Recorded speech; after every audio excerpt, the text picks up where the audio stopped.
ഇതൊക്കെ സുഖമല്ലേ? സോഷ്യൽ മീഡിയയിലൊക്കെ കയറിയാൽ യൂട്യൂബും ഫേസ്ബുക്കൊക്കെ ഉപയോഗിച്ച് കഴിഞ്ഞാൽ പല കമൻറ്റും വരും. ചീത്ത നല്ലോ കേൾക്കേണ്ടി വരും. ചിലപ്പോൾ ഒക്കെ ഉണ്ടാകുമ്പോൾ അറിയാം.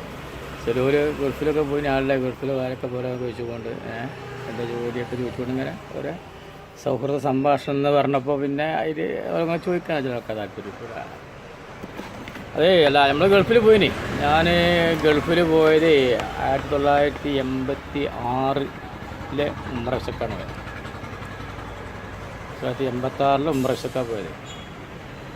ആ കാലത്ത് പിന്നെ 6000 ഉറുപ്പ്യ 7000 ഉറുപ്പ്യ വേണ്ട, 7000 ഉറുപ്പ്യ താഴെയുള്ളൂ.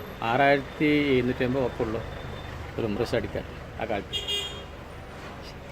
1986 ഒരുപാട് കാലമായി. അത് ഞാൻ ചെറിയ പയ്യനാ. നമ്മൾ 10ാം ക്ലാസ് കഴിഞ്ഞ് 10ാം ക്ലാസ്സിലൊക്കെ തോറ്റ് അതിന് ശേഷം അങ്ങനെ കയറിയതാ. നമ്മളെ വാപ്പ നമ്മളങ്ങോട്ട് കയറ്റി. അപ്പം അങ്ങനെ അവിടെ എത്തി. അവിടെ നിന്നാണ് മീശൊക്കെ മുളിച്ചതൊക്കെ ഉണ്ട്. അങ്ങനെ നല്ല മീശൊക്കെ വേറെ കുളത്തിൽ ഞാൻ കളിച്ചിട്ടോ. അന്ന് വേറൊരു മറ്റേ വലിയ പഴയ കാലത്തെ ജയൻ്റെ വെൽബോട്ടൺ പാൻറ്റും പിന്നെ മുടിയൊക്കെ ഇങ്ങനെ ആകെ ഇക്കിയിട്ടൊക്കെ ഉള്ള വേറൊരു മോഡലുള്ളൊരു കാലഘട്ടം. അന്തല്ലാത്ത കല്യാണങ്ങളൊക്കെ രാത്രി പഴയ കാലം കളിച്ചു പോകും. രാത്രി നാട്ടിൽ നിന്നും കറണ്ടില്ലാത്ത നമ്മുടെ നാട്ടിലൊക്കെ കല്യാണമൊക്കെ രാത്രി ആഴ്ചക്കൂലേ ഓരോരോ ഒരുപാട് ദിവസങ്ങളാണ് പഴയ കാലം ആലോചിച്ച് കഴിഞ്ഞാൽ.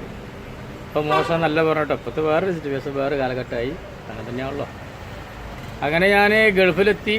ഉംറയ്ക്ക് വന്ന് അവിടെ നിന്ന് ഗൾഫിലെത്തിയതിന് ശേഷം സാധാരണ ഇവിടുന്ന് ആൾക്കാർ ആ കാലത്തൊക്കെ ഉംറയ്ക്ക് എത്തിക്കഴിഞ്ഞാൽ ഇവരങ്ങോട്ട് ഇവിടുന്ന് ചെന്ന് അവിടെ എത്തിനോട് പോയിട്ട് കാണാം. പിന്നെ വീട്ടിലേക്ക് ഒരു 4000-5000 ഉറുപ്പ്യ കൂടി വരുന്നതാണ്. അപ്പം എന്താ കുട്ടസ് നമുക്ക് മനസ്സിലായില്ല. അപ്പോൾ സംഭവം എന്താ, അവിടേക്കൂടെ എത്തിക്കഴിഞ്ഞാൽ ഇവരെ പാസ്പോർട്ടും ടിക്കറ്റും വിൽക്കണം. എടാ പൈസ പരിക്കാണ് ഒന്ന് കടും കള്ളിയുമായി പോയതേക്കാരെ.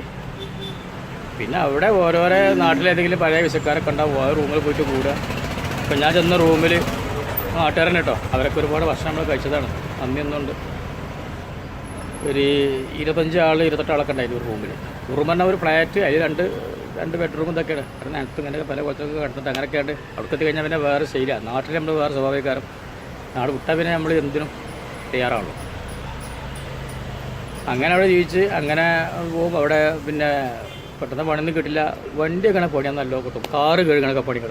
കാറ് ഒരു മാസം 60 റിയാൽ 50 റിയാൽ 70 കിട്ടുന്നു കാറ് കഴുകിയാൽ. അത് കഴിക്കണം. അതുപോലെ തന്നെ പിന്നെ ഒരു വീട്ടിൽ വേണ്ടി ഒരു ഇംഗ്ലീഷുകാരൻ്റെ ഒരു പെരയിൽ കുറച്ച് കാലം പാർട്ട് ടൈമായിട്ട് ഡെയിലി 3 മണിക്കൂർ ഏറെ അങ്ങനത്തെ പണി ഉണ്ടായിരുന്നു. പിന്നെ ഈ സാപ്റ്റിക്കോൻ്റെ ടിക്കറ്റ് വിൽക്കുക. സാപ്റ്റിക്കോൻ്റെ ടിക്കറ്റ് അവിടുത്തെ ബസ് ടിക്കറ്റ് അവിടെ 2 റിയാലാണ് അവിടെ വേണ്ടത്.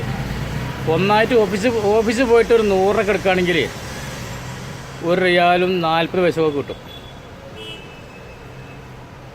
അങ്ങനെ ഇത് കാട്ടും. അത് വാങ്ങിയിട്ട് അത് 100 വാങ്ങിയാണ്ട് ഈ കൂടുതൽ ആളുകൾ ബസ്സിന് കയറുന്ന സ്ഥലങ്ങളുണ്ടാവും. രാവിലെ പണിക്കളൊക്കെ അവർക്ക് കൊണ്ടുപോയി വെക്കുക. അവർക്ക് ചില്ലറ കൊണ്ടുവരും. അവർ ടിക്കറ്റ് വേഗം വാങ്ങും. അങ്ങനെയൊക്കെ ഓരോ ഘട്ടം അങ്ങനെ ജീവിച്ച് അങ്ങനെ മുന്നോട്ട് അങ്ങനെ പോയി. കുറേ പണിയുള്ളതാവും, ഈ പണിയൊക്കെ ഉണ്ടാവും. രസമാണ് ആ കാലഘട്ടം. പിന്നെ 1990 ഞാൻ വേറെ ഒരു വിസൊക്കെ എടുത്ത് ഒരു വിസൊക്കെ പേപ്പറൊക്കെ കിട്ടുന്നൊക്കെ വിസ സുഖം കിട്ടുന്ന കാലം. വിസക്ക് 1 ലക്ഷം രൂപയൊക്കെ വരും കേട്ടോ ആ കാലത്ത്. ആ പൈസ തന്നെ നല്ല പൈസയാണ് വിസക്ക്. ഫ്രീ വിസ പറഞ്ഞ കാണ്ട് പുറത്ത് പോയിട്ട് രാത്രി വിസൊക്കെ ആയിട്ടൊക്കെ നാട്ടിൽ വന്ന് 1990 ആണ് കല്യാണം കഴിഞ്ഞ്